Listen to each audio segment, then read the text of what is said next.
You know, as somebody who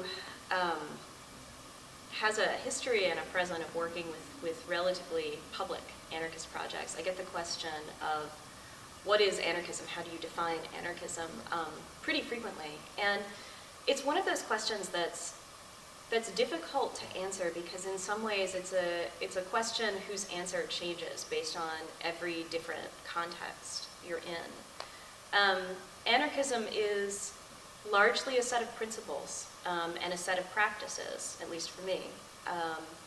It's a way of thinking about the world, it's a way of interacting with the world along lines of egalitarianism, along lines of non-hierarchical and anti-oppressive behaviors. Anarchism certainly has a long and varied history, and anarchism has played out in practice in a number of different ways, and it's something that looks a little bit different in every context. In every country you go to, you talk to anarchists, and the way they define anarchism is going to be a little bit different. The way that I define anarchism as being very practice-based is very much based around the fact that I have been largely a practical anarchist in my work.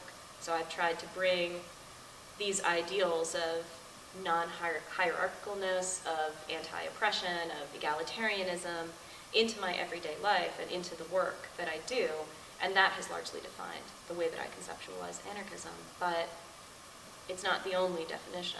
And by necessity, it's not the only definition.